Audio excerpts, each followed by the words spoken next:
tonight. Fox News contributor Jonathan Turley.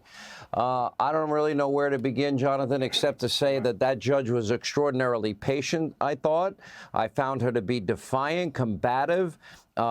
Frankly, that quote that she made as a candidate, that, you know, people want a DA that's not going to have sex, you know, and spend money, et cetera. I'm like, wow. Isn't that what this has evolved into? Yeah, I actually thought the judge did a great job until the very end. I thought that he did lose control of his courtroom to Willis, that she was able to go on and on these tangents. And I think most judges would have shut her down much sooner. He was very deferential and civil, and I think that's his style. He's a very good judge. But in the end, I was surprised how much she was allowed to go off on these tangents.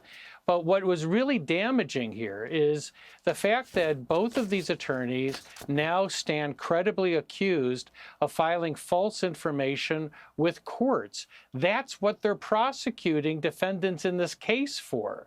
And in the case of Mr. Wade, when they went through the interrogatories that he answered in the divorce case, most of us view those answers now as demonstrably false.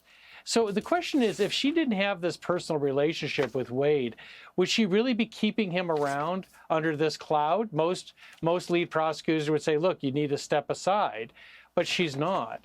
And both of them are now putting their own interests ahead of the case and ahead of their office. And that only compounds the ethical concerns in the case.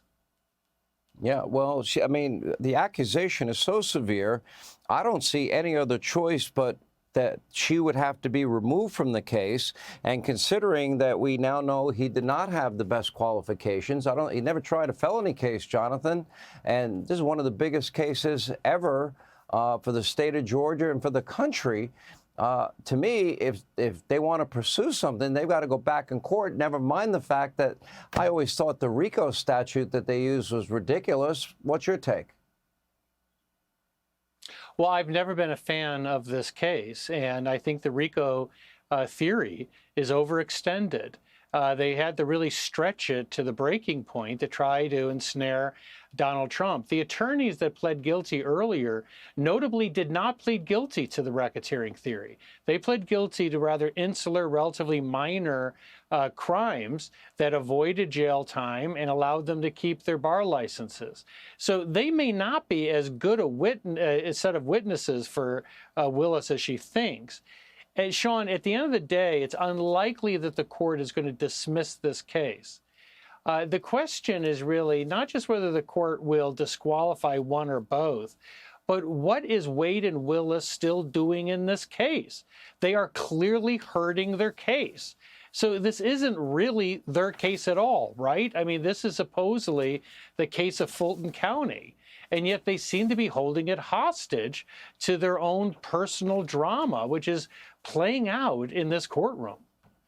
But let me gently maybe disagree with you. If they are tainted and they're the ones that put this case together, and he didn't have the qualifications, he'd never tried a felony case before, Jonathan, and she's benefiting financially with these lavish vacations that they're taking, how do you possibly stay with charges like this, knowing that the people involved in this were benefiting financially and that this was not motivated by their own personal gain? That, to me, impacts the entire case. She is the Fulton County DA. The buck should stop with her. And she is beyond tainted here. I think it's a lot worse. I'm using kind language in my view, but I don't know how this case can stand. I'm really having a hard time following you here. Well, you know, look, I am not a fan of this case and never have been, but I'm telling you that if you look at how these types of issues have been handled in the past, they have tended not to dispense with the entire case. They have tended to remove prosecutors, and I think the odds still favor that here. But they could end up delaying this case if both of them are disqualified. This is putting the judge in a very tough position as to how he's going to proceed. But what I saw today on that stand was embarrassing. I mean, both of these attorneys adopted bizarre semantic approaches to things that were clear. You know, she said, well, yeah, I gave him a job, but I don't view him as an employee under ethics rules. I view him as an agent. And then she said, yeah, I probably did get $100 or more from him, but he probably gave me an equal or greater amount. Those are the types of finessed interpretations they would never accept as prosecutors. Keep in mind, they're prosecuting Trump over what the meaning of the word find is. They're saying that when he said you can find 11,000 votes, he was saying create them or invent them. And Trump is saying, I was just telling them to do a statewide recount because that's all the votes I need to change the outcome. Right. So in prosecuting him, they have very little room in terms of interpretation. But when it came to their own defenses, they were as creative as a Hollywood producer. Yeah, well, and by the way, there was a lot of context. If you listen to that entire conversation or read the entire transcript of that call, Donald Trump's case was, I won by hundreds of thousands. I didn't win by just the 11,000 plus that would have put him over the top in Georgia. He was saying, there's votes here, there's votes here, this is what you missed here and there. Did he believe it? I think he passed a lie detector test. That's my belief. Well, Jonathan Turley. Oh, good. Yeah. Well, and also I direct your attention to how Wade explained his answers in those interrogatories.